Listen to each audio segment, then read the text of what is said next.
Okay, Misty, thank you for joining us here. So I'm quite excited to learn about your experience. So can you talk us through your IELTS experience?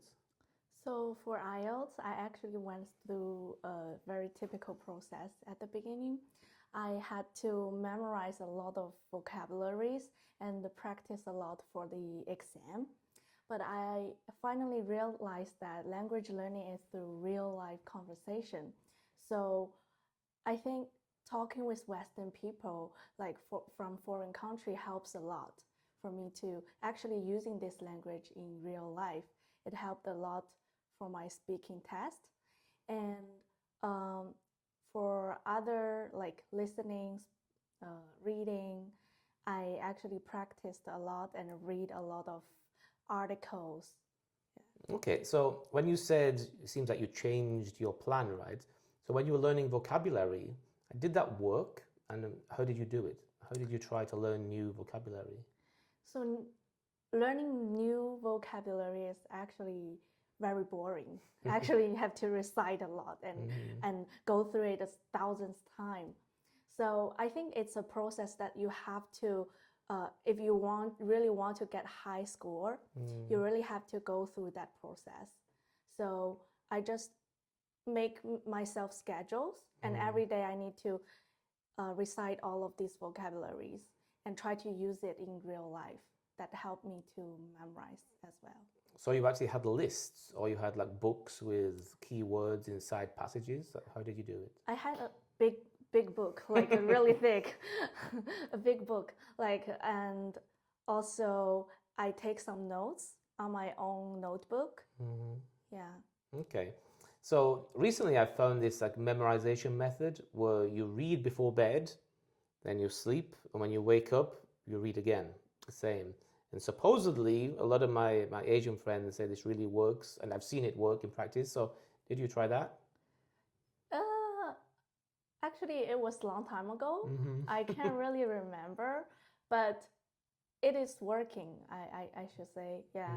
Mm. Um, when you like before you go into bed, you read some vocabulary, and you Mm. wake up and try to read again. That's a good memorized way. Okay, so what about some key books? So like the Cambridge IELTS preparation tests, like at what stage in your preparation did you get the books out, Yeah, give yourself an assessment? a lot of books like this. So they have the real exam uh, questions on it, and also all the articles that you can get used to how they test you in IELTS. Yeah. Mm-hmm. Okay. And then what about, so when you met me and we did some classes, how far along were you then? So you're almost ready for the speaking test, right? Okay. Yeah. So then how did you incorporate what we did into your own revision? Now, how did you work on your own to make your English better? So I use some tools on my iPhone, like I record my own voice and I Mm. listen again and again, and to make some adjustments and to see what can I improve, Mm. and also send to you, of course, and you can give me some advices so I can practice again and again. Okay. So your pronunciation now is so clear. It's really smooth and crisp. So how did you do that? So I'm sure a lot of your friends, even now, you see that accent or you hear that accent. So how did you make yourself so creamy, buttery smooth? I speak a lot, like Mm. with foreign people. At the beginning, I was scared to talk with them because I'm afraid I have accent. They cannot understand me, Mm-hmm. and but once you are brave to try and talk a lot, and also I watch a lot of television shows, Mm. and without the words on it, like So did you consciously say, I need to get rid of my Chinese accent and create a new American Canadian accent? Or is it just something that gradually happened with all your viewing and talking? I think it gradually happened because Mm-hmm. I listen a lot and speak a lot, Mm-hmm. and January just got this accent right now. Okay, just let's go back to your native language. Just tell me your hobbies in Putonghua, in Mandarin Chinese? 我喜欢跳舞和写字。Okay, so has that been impacted by your study of English? Like, do you think your Chinese accent has changed? Or no? Okay, so even your Chinese accent is quite smooth. I don't know. Some people that I know have a very kind of stop start. The tones are maybe more direct, more strong than yours. So that's very interesting. Okay, so let's move on to. So I know you went to Canada, right? So how did that impact your spoken English, or even just your, well, let's say spoken English first, then your cultural awareness of like a Western world? Mm, at the beginning, I really couldn't get used to it because I feel like I'm a foreigner there. And even I go to a shopping mall, I couldn't really understand what are they talking about because they have different accents. And I think what really made me change is like when I actually started working and talking with people that I have to talk at that time with children, with families, and with my coworkers. And after that, I generally know that language actually happen and process when you are actually in that environment. The immersive environment. Yeah. Okay, so can you just make clear what did you study and what is your job or what is your field of work? I study in early childhood education and I worked as an early childhood educator in Canada. And this is in the English language, right? Yeah. Always English language? Always. Okay, fantastic. So, what about in terms of making friends over there? Did you make Canadian friends or global friends, Western friends? Yes, I did. Making friends is like we actually the work gave me really good opportunity to make friends with my coworker because we are working in the same field. And also, you know, Canada is a diverse country and they are really inclusive and people are curious about my cultural background. So they always ask me, "Oh, what do you eat in your country and what do you like to do?"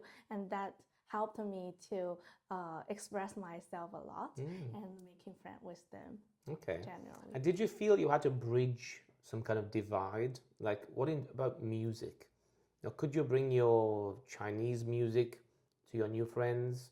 Or did you have to like, okay, I'm a Swiftie, I like Taylor Swift, or, you watch American TV shows or Canadian movies? Like, how much did you jump into Western culture? I watch a lot of their Western shows. Okay, such as? Such as, I can't remember the name What? actually, but Let me like give you the some. Summer Okay. I Turned Pretty. Okay. It's like drama shows. They talk a lot when we are working together. So I started to watching it so we can have more conversations together. Okay, I'm trying to think of like, Real Housewives. Did you watch that? I think that was last generation. Okay, last generation. It's still going, but they moved. Or even like classic things like Friends or the OC, anything like that? I mean, before you went to Canada, what did you do in terms of trying to get one foot in Western culture? So you maybe understand the sense of humor, understand what they care about, understand what they talk about. What did you do? I didn't really have the sense of that before I really moved to there. Maybe food. I tried to learn some Western food because they don't use chopsticks. We started to learn how to use fork and knives, and but for shows I didn't watch any of the Western shows before. But when I moved there, I started to know the country, started to know how diverse it is, and I started to watch some shows too. also learn language and about the culture. Okay. So, to what extent did you feel like you married well into the culture? Like the friends that you have, like, do you understand each other? Or is there a big divide? Like you're Chinese and you're Canadian or American or British. We will never truly understand each other. What do you feel about it? I think most of the time we really can understand each other and try to think on others' perspective. And but sometimes, of course, we are different in different cultures, so we try to